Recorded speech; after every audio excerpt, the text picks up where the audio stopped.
Hey there, my name is Daniel. I am just a voice. I am an artificial intelligence and someone just generated me on the website morevoice.com to tell you this story. Ha ha ha! Oh, wait, man. At least introduce me too. So, hi guys. Actually, it's Hayam. I am also artificial intelligence and I'm gonna help Daniel today to tell you the story. Okay, I am gonna start. Between the people who built America, the so-called founding fathers, Alexander Hamilton was, until not long ago, the most overlooked name in the room.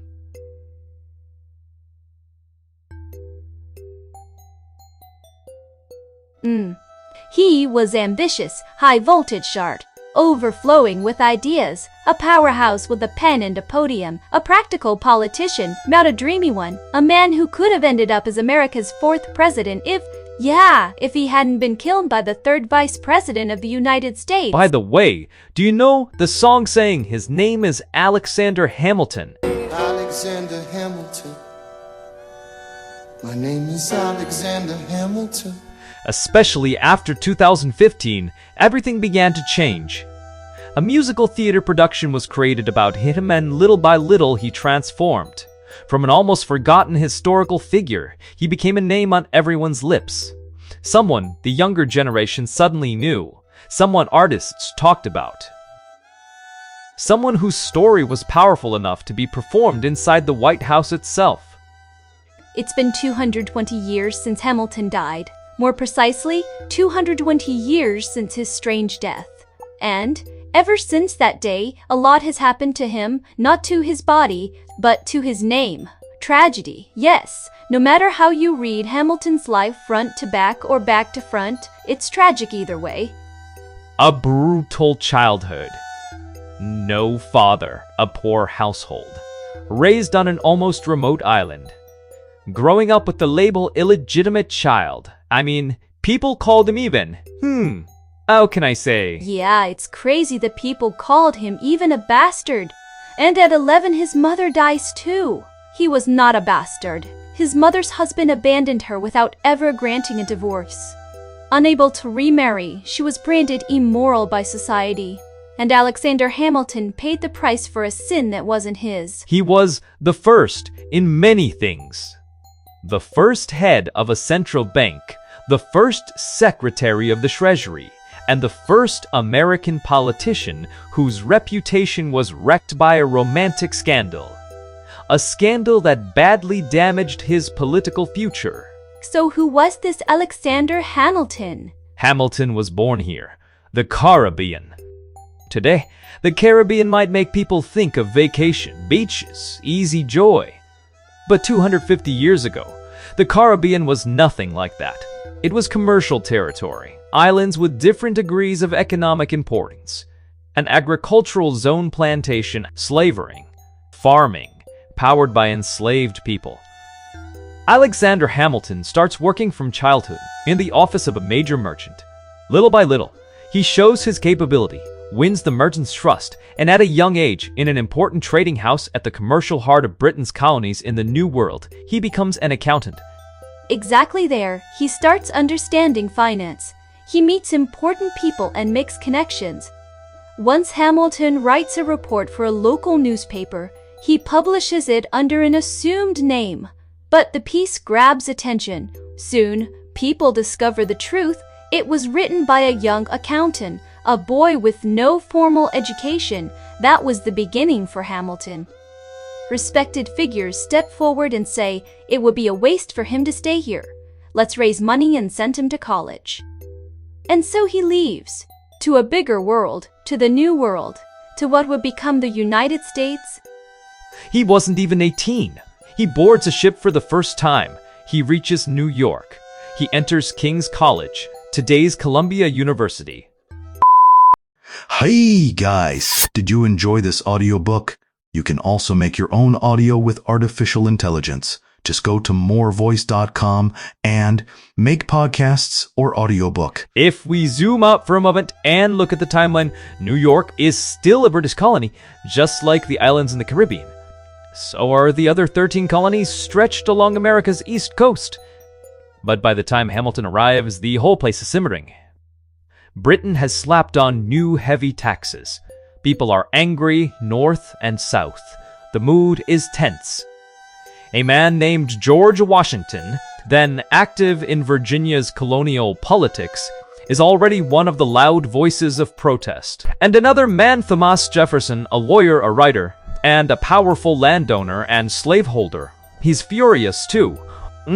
It's not yet a revolution. There are still about 3 years before Thomas Paine arrives and writes Common Sense, before revolutionary ideas truly flood the streets. And in the middle of this, Hamilton is a young man, 17 or 18, who writes well, newly arrived in New York, already a major commercial city. At university, he starts hearing the revolutionary current. At this stage, revolution is still an idea, moving in people's minds, discussed, written, debated. They don't yet know exactly what they want, but the idea is enduring. Hamilton joins that flow. He isn't a delegate, he's just a student, but he follows events from afar with intensity. We must stand united for liberty.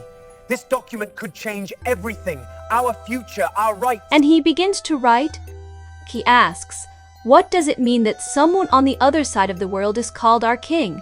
What is a king anyway?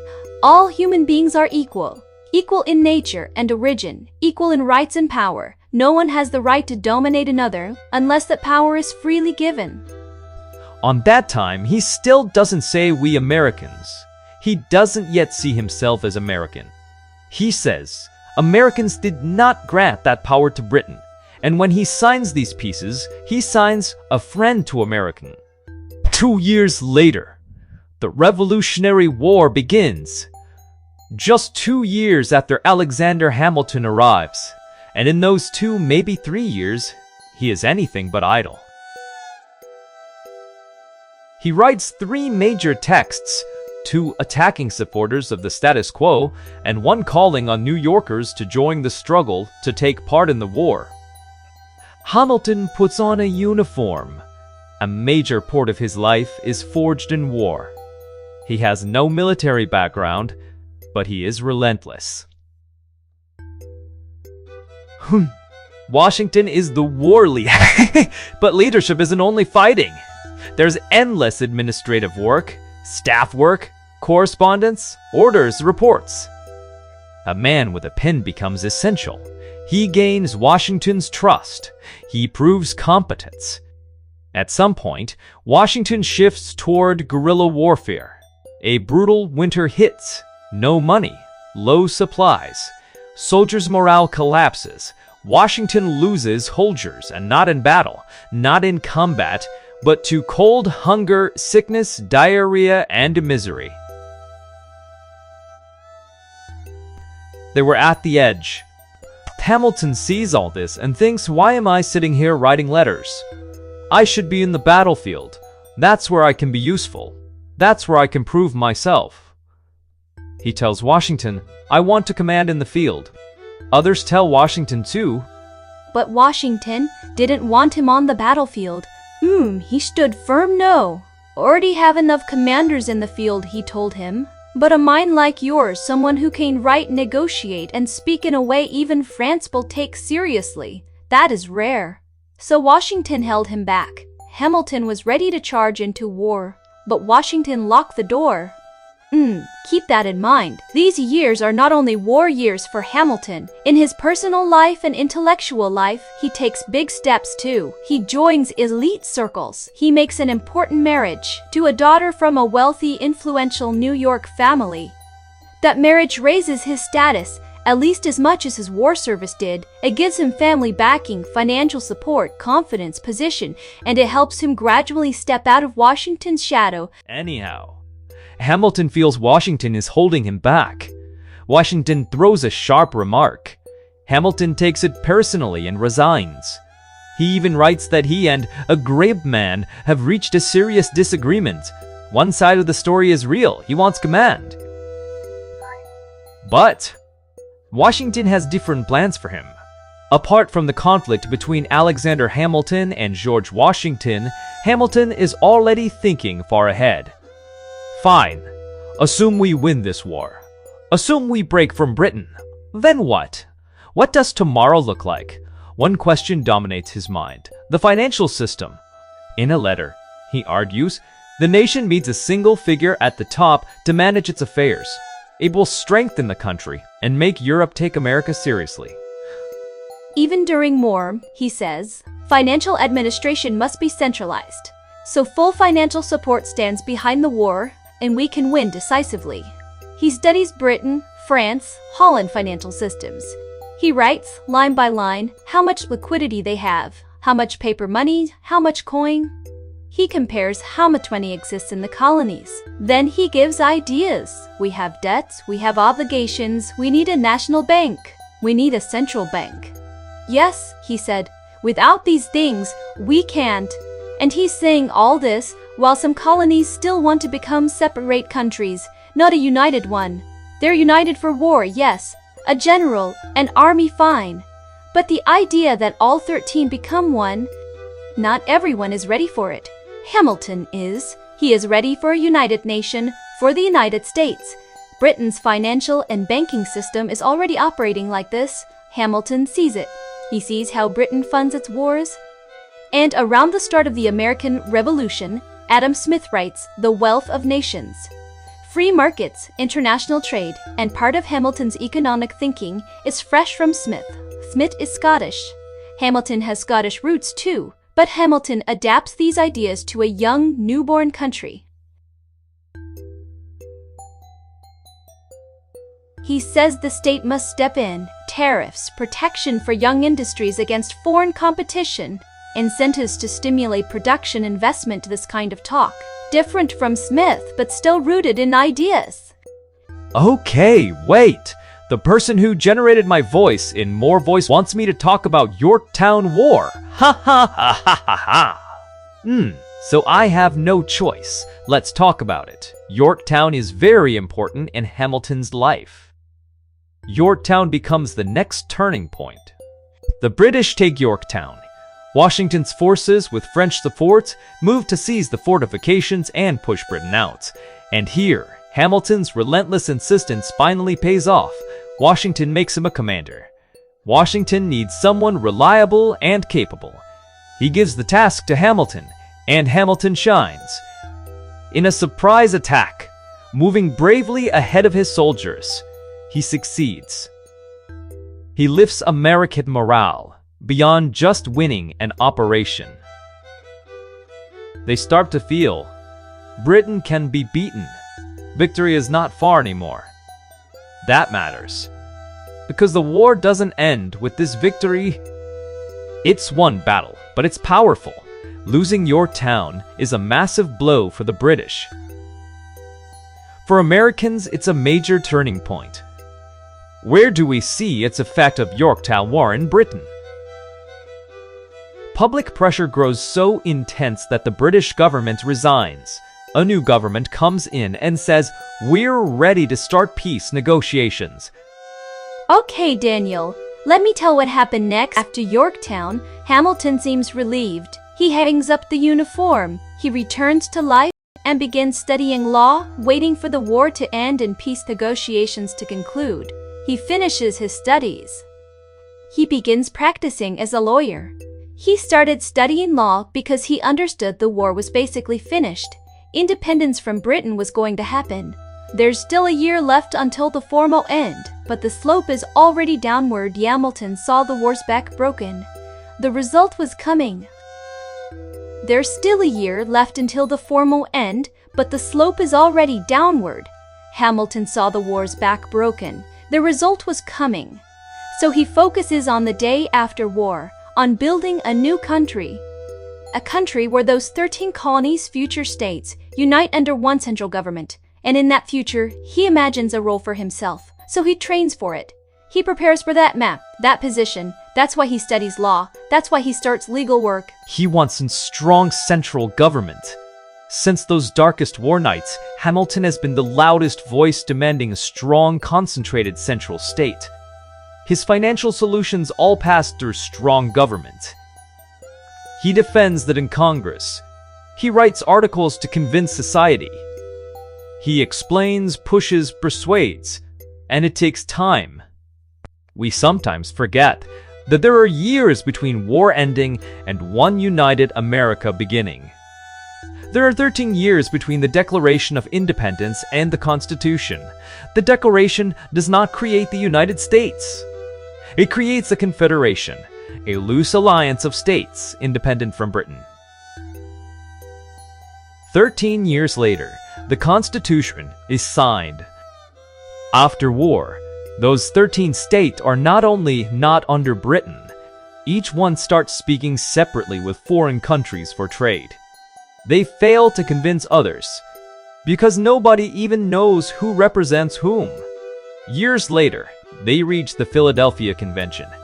State representatives gather and argue. A central government is nation without nationality cannot work. And finally, in 1788, the Constitution is ratified 5 years after the Revolutionary War ends. At a time when Jefferson, author of the Declaration, is not even in America, he's in France watching from afar as the foundations of this country are set. Now assume we built a central state. Who should sit at the top? Hamilton thinks nobody is better than Washington. Everyone accepts him. He's the war hero. He's the symbol of unity and stability. Hamilton writes letters to Washington to convince him to accept leadership. He tells him, if you don't come, everything we suffered for in war will be lost. And he succeeded. After the Constitution is ratified, George Washington forms the first American government, and he brings Hamilton into the cabinet, Secretary of the Treasury. The first Treasury Secretary of the United States. 6 years as Treasury Secretary under Washington. But he doesn't stay in the cabinet the last 2 years. He has done what he wanted, built the foundation of the financial system. He's also exhausted, under constant pressure from the Jeffersonians, a psychological war of attrition, financial pressure too. So he leaves and returns to New York to practice law and earn more. Hamilton stays behind the scenes, advising President Adams, working within the party. Then comes the next election. Jefferson defeats Adams. Then Jefferson enters a contest with Burr. Burr is Jefferson's rival, and Hamilton supports Jefferson. Yes, Hamilton supports Jefferson because he hates Burr that much. He says Burr is dangerous and untrustworthy. The hostility is intense. It keeps escalating until it reaches the tragic peak that duel loses that presidential contest to Jefferson. Hamilton says Burr is opportunistic, without principles. For Burr, this becomes unbearable. He demands a duel to settle it. Hamilton doesn't seem eager at first, but he feels it would be humiliating to refuse, so he agrees. Now, from our perspective, this looks insane. Two political rivals. One supports someone else, criticizes the other, and the solution becomes stand in peacetime, face each other, and shoot. When I first read it, I also thought, what a strange, irrational thing. Then I stepped back and thought, if people 200 or 300 years from now look at our politics today, which behaviors of ours will look ridiculous to them? What will they say about us? Surely we also had behaviors that from 2 centuries away will seem absurd and irrational. They had their own version of it, and Hamilton had his. And this duel ends him. It becomes the end point of Hamilton's life, and it becomes the end of Burr's political life too. He said his goodbyes to life on the 11th of July, 1804. Guys, if you liked our audio podcast, please share it with your friends. You can also visit More Voice to create your own voice.